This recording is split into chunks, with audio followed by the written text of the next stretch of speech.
పిత పుత్ర పవిత్రాత్మ నామమున ఆమేన్. లూకా శుభవార్త 12వ అధ్యాయము పవిత్ర వచనములు 32 నుండి 40 వరకు. ఓ చిన్న మంద, భయపడవలదు. మీకు రాజ్యమును ఇచ్చుట మీ తండ్రికి ఇష్టము. మీ ఆస్తులను అమ్మి దానము చేయుడు. మీ కొరకు చినిగిపోయిన సంచులను సమకూర్చుకొనుడు. మీ సంపదను పరలోకమున పదిలపరుచుకొనుడు. చెదపురుగులు తినివేయవు. మీ సంపద ఉన్న చోటనే మీ హృదయములు ఉండును. మీ నడుములు కట్టుకొనుడు.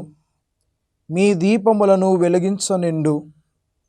తమ యజమానుడు వివాహోత్సవము నుండి తిరిగి వచ్చి తట్టగనే తలుపు తీయుటకు ఎదురుచూచు వారి వలె ఉండుడు.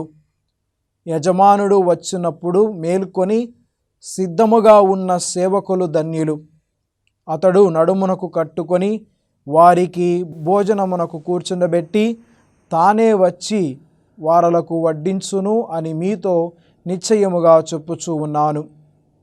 అతడు అర్ధరాత్రి వేళ వచ్చినను ఆ తరువాత వచ్చినను అట్లు వేచియున్న సేవకులు ధన్యులు.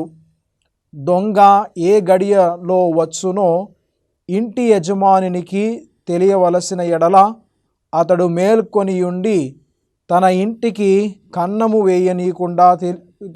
వేయనీయుడని తెలుసుకొనుడు. కనుక మీరు సిద్ధపడి ఉండుడు.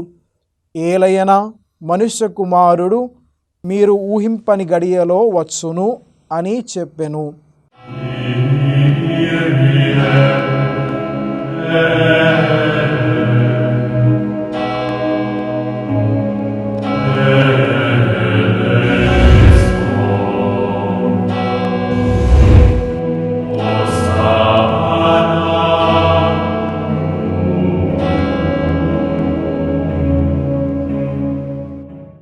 ప్రియ క్రైస్తవ సహోదరి సహోదరులారా, ఈ వాక్య పరిచర్యలో ప్రవేశించే ముందు కళ్ళు మూసుకొని ఒక చిన్న ప్రార్థన ద్వారా ఈ వాక్య పరిచర్యలో ముందుకు వెళ్దాం.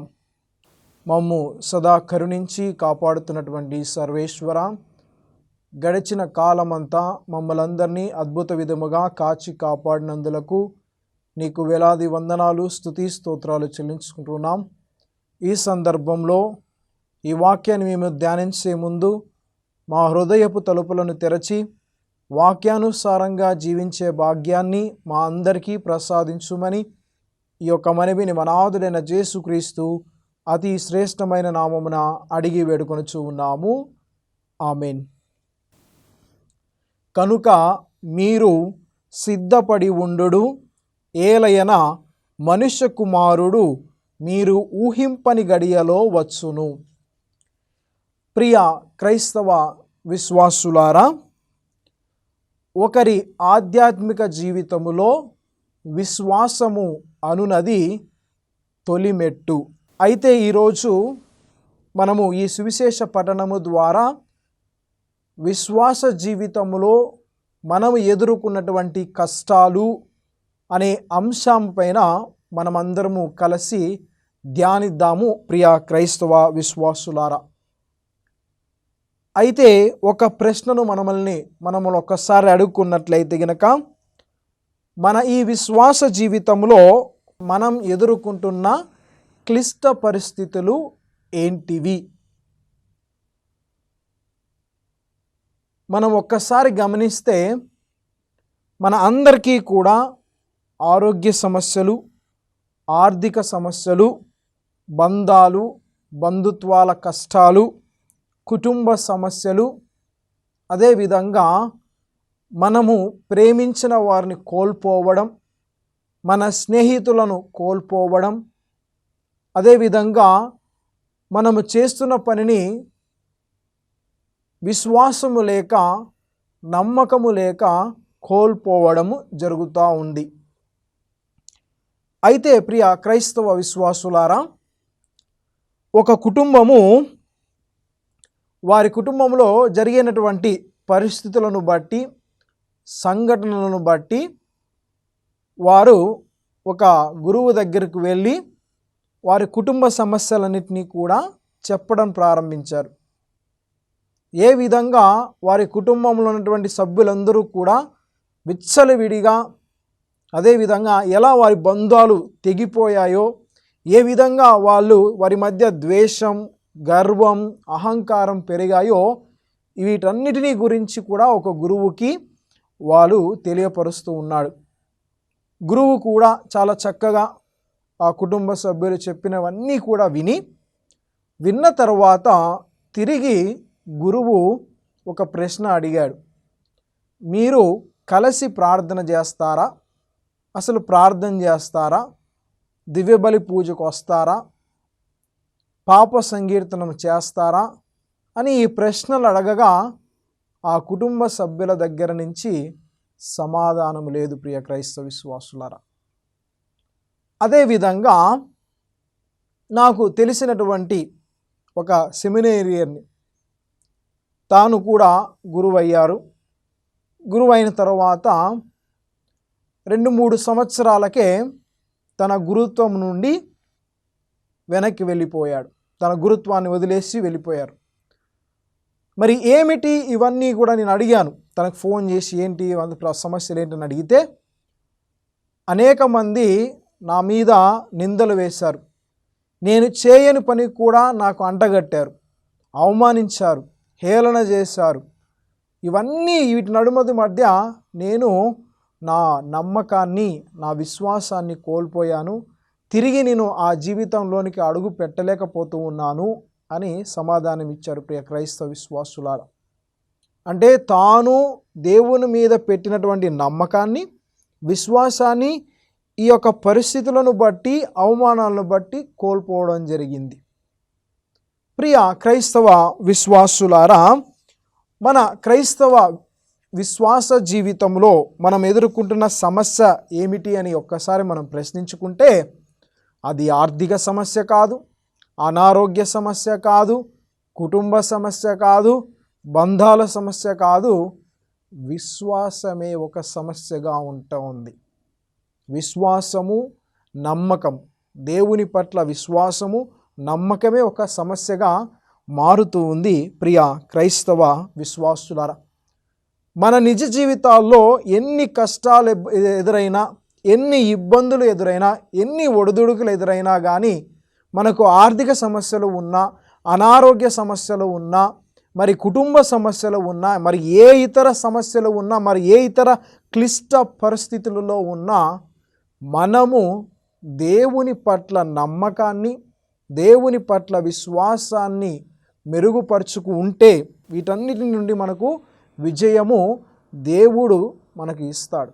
ఎప్పుడైతే మనము ఆయన పట్ల విశ్వాసాన్ని, నమ్మకాన్ని కనబరుస్తామో. అంతటి విశ్వాసం నీలోను, నాలోను ఉందా లేదా అని ఒక్కసారి మనం పరిశీలించుకోవాలి. ప్రియ క్రైస్తవ విశ్వాసులారా, ఎన్ని ఒడిదుడుకులు ఎదురైనప్పటికీ, ఎలాంటి పరిస్థితులు ఎదురైనప్పటికీ కూడా మీలో ఉన్నటువంటి, నాలో ఉన్నటువంటి విశ్వాసాన్ని మనము దృఢపరచుకోవాలి, నమ్మకాన్ని మెరుగుపరుచుకోవాలి. ఈ విధంగా మనం ఉన్నట్లయితే గనక ఏదైనా కూడా మనము సాధించవచ్చు ఈ జీవితంలో. అయితే ప్రియ క్రైస్తవ విశ్వాసులారా, ఒక ఉదాహరణ చెప్తాను. సువిశేష పట్టణంలోనే లూకా శుభవార్త 22వ అధ్యాయము 31-32 వచనాలు మనము ఒకసారి పరిశీలించినట్లయితే గనక, యేసు ప్రభువు పేతురు గారిని ఉద్దేశించి ఇలా అంటారు, పేతురు, నీ విశ్వాసము చెదరకుండా, నీ విశ్వాసం బెదరకుండా ఉండటానికి నేను నీకై ప్రార్థన చేసి ఉన్నాను అని చెప్పారు. ప్రియ క్రైస్తవ విశ్వాసులారా, అంటే యేసు ప్రభువుకి తెలుసు పేతురు యేసు ప్రభువుని పట్టిస్తాడని తెలుసు.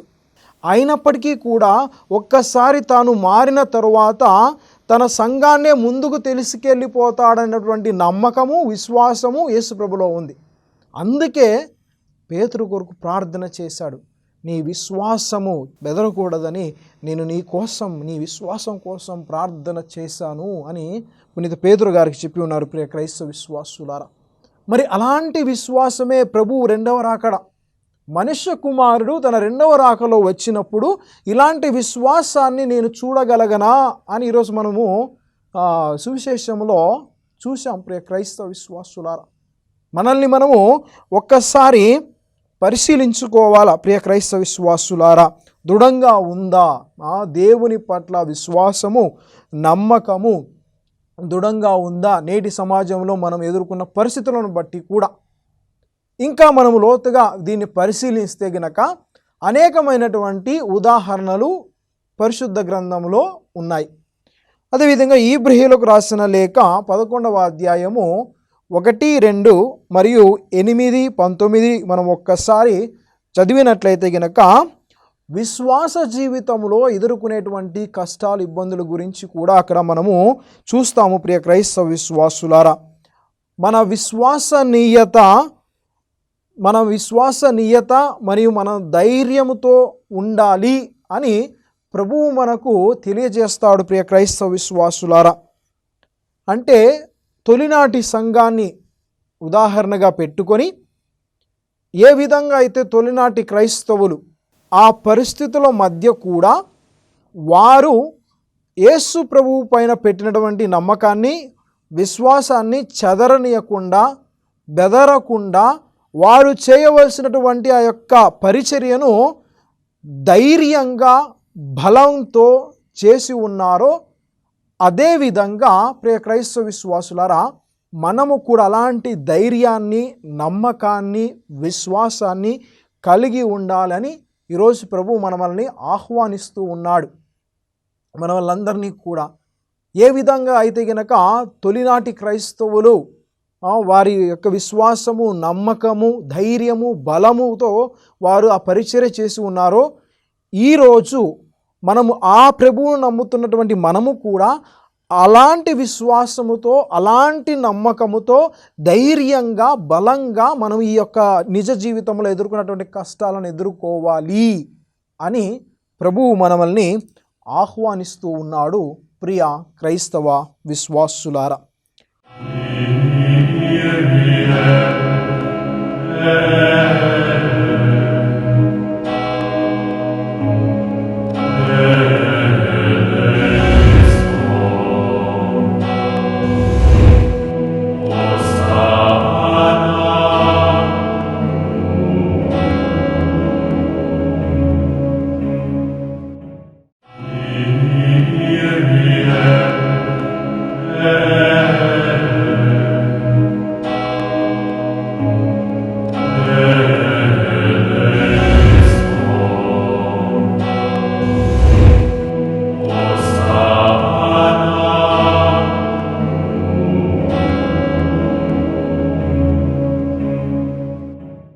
ఒక విధంగా చెప్పాలి అంటే గనక దేవుని పట్ల మనకు గల విశ్వాసము ఒక నిప్పు రవ్వ లాంటిది. మనము ఎదుర్కొన్నటువంటి కష్టాలు గాలి లాంటివి. నిప్పు రవ్వ, గాలి.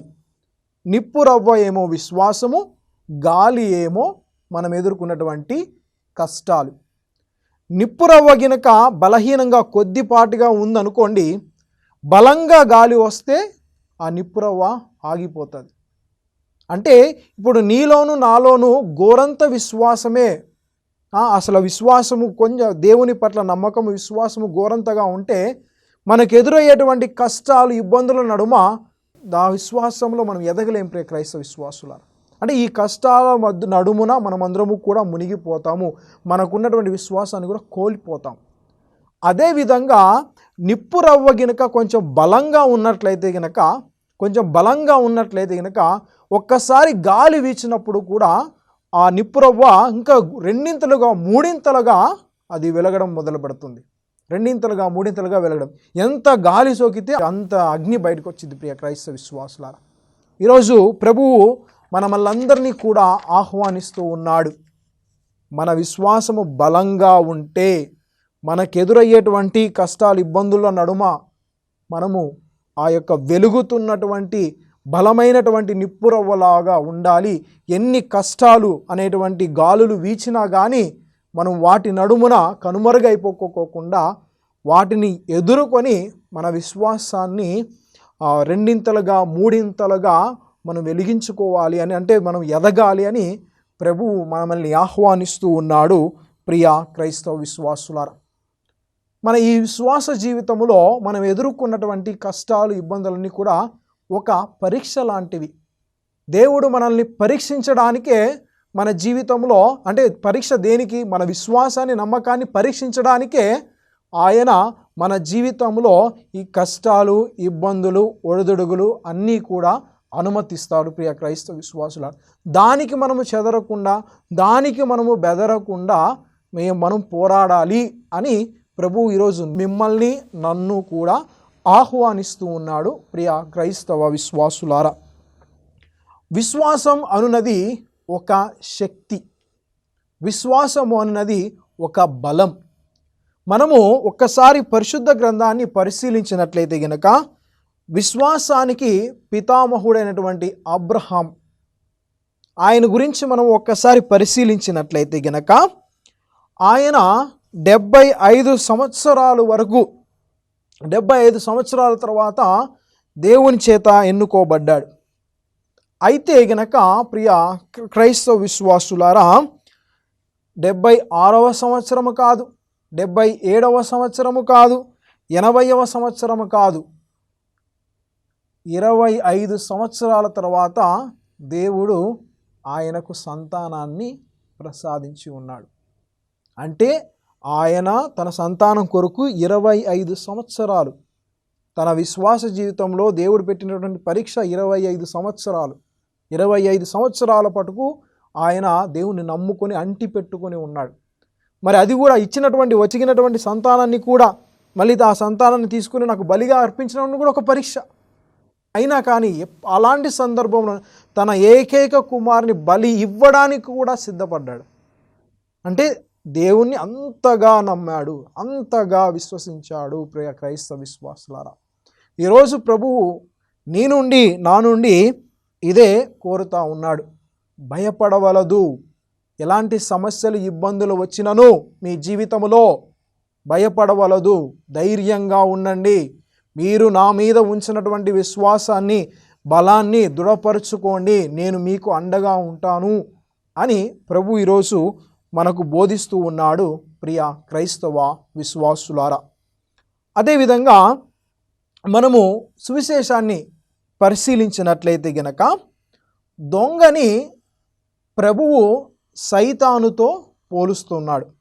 దొంగవాడు ఎప్పుడు ఏ సమయంలో వస్తాడో తెలియదు. ఒకవేళ ఆ దొంగవాడు వస్తాడని మనకు ముందే తెలిసి ఉంటే కనుక మనం అప్రమత్తంగా ఉండి అన్ని వస్తువులని కూడా చక్కబరుచుకొని ఆ యొక్క అపాయం నుండి తప్పించుకుంటాము అని ప్రభు చెప్తున్నాడు. అదేవిధంగా మనుష్య కుమారుడు కూడా ఎప్పుడు వస్తాడో ఎవరికి తెలియదు, మీరు ఏ గడియలో ఊహించని గడియలో వస్తారు అని చెప్పి ఉన్నారు. ప్రియ క్రైస్తవ విశ్వాసులారా, అయితే సైతానుని ప్రభువు ఇక్కడ ఒక దొంగవానితో పోలుస్తూ ఉన్నాడు. అదేవిధంగా మనము దీనికి మరింతగా ఇంకొక వచనాన్ని మనం చూసినట్లయితే గనక యోహాను శుభవార్త 10వ అధ్యాయము 10వ వచనం, దొంగవాడు దేనికి వస్తాడో అక్కడ చెప్పబడ్డది. ఆ వచనంలో మనకి ఇవ్వబడ్డది, దొంగవాడు దొంగలించుటకు వచ్చును, హత్య చేయుటకు వచ్చును, నాశనము చేయుటకు వచ్చును అని వాక్యం సెలవిస్తుంది. ప్రియ క్రైస్తవ విశ్వాసులారా, అంటే దొంగ సైతాన్ను దొంగతో పోలుస్తూ ఉన్నాడు. మరి సైతాను దేనికి మన దగ్గరకు వస్తాదంటే మన దొంగలించడానికి, మన విశ్వాసాన్ని దొంగలించడానికి, మనల్ని హత్య చేయడానికి, మనలను నాశనము చేయడానికి సైతాను మన దగ్గరకు వస్తుంది. ప్రియ క్రైస్తవ విశ్వాసులారా, ఒకసారి ఊహించుకోండి, మనకందరికీ కూడా ఇంట్లో ఉంటాయి, అందరూ కూడా ఇంట్లో ఉంటారు. ఇంట్లో సామాన్యంగా చూసినట్లయితే కనుక మన అందరి బీరువాల్లో డబ్బులు ఉంటాయి, బంగారం ఉంటాయి, మరి చాలా ఇది ఇంటి పేపర్లు కానీ భూముల పేపర్లు కానీ ఇవన్నీ కూడా ఉంటాయి. అయితే ప్రియ క్రైస్తవ విశ్వాసులారా, ఇప్పుడు దొంగవాడు లోపలికి వస్తే గనక వాడు వచ్చిన వెంటనే న్యూస్ పేపర్లు, గిన్నెలు లేకపోతే గనక ప్లాస్టిక్ వస్తువుల కోసం చూస్తాడా? చూడ్డు. వాడు వచ్చాడంటే వాడి టార్గెట్ ఏంది? ఆ బీరువాలో ఉన్నటువంటి నగలు, డబ్బు, మిగతా దానికోసమే వాడు వస్తాడు, అవే తీసుకుంటాడు. అదేవిధంగా ఒక్కసారి ఊహించుకోండి, సైతాను కూడా మన జీవితంలోనికి ప్రవేశించేటప్పుడు మొట్టమొదటిగా అది చూసేది మనలో ఏంటంటే మన విశ్వాసాన్ని చూస్తుంది. ఈ వ్యక్తి దేవుణ్ణి నమ్ముతున్నాడా లేదా, ఆయన విశ్వాసం ఎలాగుంది. ఒకవేళ ఆ విశ్వాసం అటు ఇటుగా ఉంటే గనక నాకు ఇది ఈజీగా దొరికిపోతాడు. అప్పుడేంటి, తన విశ్వాసాన్ని నేను దొంగతనం చేయవచ్చు, హత్య చేయవచ్చు, ఈ వ్యక్తిని నా వశము చేసుకోవచ్చు అనేటువంటి ఆలోచనతో సైతాను మన జీవితంలోనికి ప్రవేశిస్తాడు ప్రియ క్రైస్తవ విశ్వాసులారా. ఇప్పుడు ఊహించండి, దేవుడు మనందరికీ కూడా ఒక విషయాన్ని మనకు తెలియజేస్తూ ఉన్నాడు ప్రియ క్రైస్తవ విశ్వాసులారా. అదేమిటంటే గనక మనము మన ఆత్మలను భద్రపరుచుకోవాలి. మన దేవుడు మనకి ఇచ్చినటువంటి ఆత్మను మనము భద్రపరుచుకోవాలి. అయితే ఆ ఆత్మ అనున్నది, దేవుడిచ్చినటువంటి ఆత్మ అనేది మన హృదయంలో ఉంటుంది, మన హృదయం లోపల ఉంటుంది. మరి హృదయం బయట మనకు విశ్వాసం అనేటువంటి లాకర్ ఉంది. మనందరికీ ఏ విధంగా అయితే బీరువాలో డబ్బులు ఇవన్నీ పెట్టుకుంటామో, మన ఈ ఆధ్యాత్మిక జీవితంలో మన ఆత్మ మన లోపల ఉంటుంది. మనం వేసే గల్లంగా తాళంగా మన విశ్వాసం ఉంటుంది. ఇప్పుడు దొంగవాడు ఏ విధంగా వచ్చి దాన్ని పగలగొట్టి దాన్ని తీసుకుంటాడో, అదేవిధంగా సైతాను మన జీవితంలోనికి ఎంటర్ అయినప్పుడు, వచ్చినప్పుడు అది మొట్టమొదటిగా చూసేది మన విశ్వాసాన్ని, మన ఆత్మను ప్రియ క్రైస్తవ విశ్వాసులారా. ఇలాంటి సందర్భంలోనే మనము దృఢంగా ఉండాలి. మనకి ఎన్ని కష్టాలు, ఈ కష్టాలు ఇబ్బందులన్నీ కూడా సైతాను మనం చేసేటువంటి పరిస్థితుల ద్వారా, మనకు ఎదుర్కొనేటువంటి స్నేహితుల ద్వారా సైతాను మన జీవితంలోనికి అనుమతిస్తుంది. అయితే ఇలాంటి సందర్భంలో మనము దృఢంగా నమ్మకంగా ఉండాలి. విశ్వాసపరంగా దృఢమైనటువంటి విశ్వాసము, నమ్మకము, బలము ఉండాలి ప్రియ క్రైస్తవ విశ్వాసులారా. మనము ఈ యొక్క పరిస్థితులను బట్టి, ఈ యొక్క కష్టములను బట్టి మన విశ్వాసాన్ని కోల్పోకూడదు. మరి పునీత మదర్ తెరేసా గారు చాలా చక్కగా చెప్పి ఉన్నారు, దేవుడు మన విశ్వసనీయతను కోరుకుంటాడు కానీ మన విజయ సాధనను కాదు అంటదామా. దేవుడు మన నుండి కోరేది విశ్వసనీయత, మన విజయ సాధన కాదు. విశ్వసనీయతను ఆయన మన నుండి కోరుకుంటాడు. మరి ఇలాంటి సందర్భంలో ఈ విశ్వాసాన్ని మెరుగుపరుచుకోవాలి అంటే గనక, అభివృద్ధి పరుచుకోవాలంటే గనక మనము కొన్ని నైతిక విలువలను మనము పాటించాలి. పరిశుద్ధ దివ్యబలి పూజలో పాల్గొనాలి, జపమాలను జపించాలి, దివ్య సప్రసాద ఆరాధనలో పాల్గొనాలి, పాప సంకీర్తనము చేయాలి, పుణ్యకార్యములు చేయాలి. దేవుడు ఇచ్చినటువంటి ప్రతి పవిత్ర కార్యక్రమానికి ఇచ్చినటువంటి ప్రతి అవకాశాన్ని మనము సద్వినియోగం చేసుకోవాలి ప్రియ క్రైస్తవ విశ్వాసులారా. ఎప్పుడైతే కానీ మీరు కానీ నేను కానీ ఈ యొక్క పవిత్ర కార్యక్రమాల ద్వారా పాల్గొని చక్కగా ప్రార్థన చేసుకుని ఇతరుల కొరకు కూడా ప్రార్థన చేస్తామో, అప్పుడు మీ విశ్వాసము నా విశ్వాసమైనా కూడా దృఢంగా ఉంటుంది, బలంగా ఉంటుంది ప్రియ క్రైస్తవ విశ్వాసులారా. కనుక ఈ విషయాలన్నీ తెలుసుకున్నటువంటి మనమందరము కూడా మనకు ఎదురయ్యేటువంటి పరిస్థితుల ద్వారా మనము విశ్వాసాన్ని కోల్పోకూడదు. ప్రభు ఇదే మన నుండి ఈరోజు కోరుతూ ఉన్నాడు ప్రియ క్రైస్తవ విశ్వాసులారా. కనుక ఈ విషయాన్ని తెలుసుకున్న మనమందరము కూడా చక్కగా ప్రార్థన చేసుకుందాం. దేవాతి దేవుడు మనకు దృఢమైనటువంటి విశ్వాసాన్ని ప్రసాదించమని, ఆలనాడు ఏ విధంగా అయితే పేతురు విశ్వాసమును బట్టి ప్రభువు ప్రార్థించాడో, ఈరోజు కూడా నా అందరి విశ్వాసం కొరకు ప్రభువు ప్రార్థన చేయాలని, మనకి కావలసినటువంటి బలమును ధైర్యమును ప్రసాదించాలని ప్రార్థన చేసుకుందాం ప్రియ క్రైస్తవ విశ్వాసులారా. దయగల ప్రభువా, ప్రేమ స్వరూప, మాకు ఈ విషయాలన్నీ కూడా తెలియపరిచినందుకు మీకు వేలాది వందనాలు, స్తుతి స్తోత్రాలు ప్రభువా. మా విశ్వాసాన్ని మాకు మెరుగుపరచమని, అదేవిధంగా మా ఈ విశ్వాస జీవితంలో మేము ఎదుర్కొన్నటువంటి సమస్యల నుండి మాకు విముక్తిని, అదేవిధంగా ఎదుర్కోవడానికి ధైర్యమును, బలమును ప్రసాదించుమని ఈ యొక్క మనవిని మన ఆంధ్రుని యేసుక్రీస్తు అతి శ్రేష్టమైన నామమున అడిగి వేడుకొనుచు ఉన్నాము. ఆమేన్. ప్రభువు మీతో ఉండునుగాక, మీ ఆత్మతోనూ ఉండునుగాక. సర్వశక్తిగల సర్వేశ్వరుడు పితా, పుత్ర, పవిత్రాత్మ మిమ్మల్ని అందరినీ ఆశీర్వదించి కాచి కాపాడునుగాక. ఆమేన్.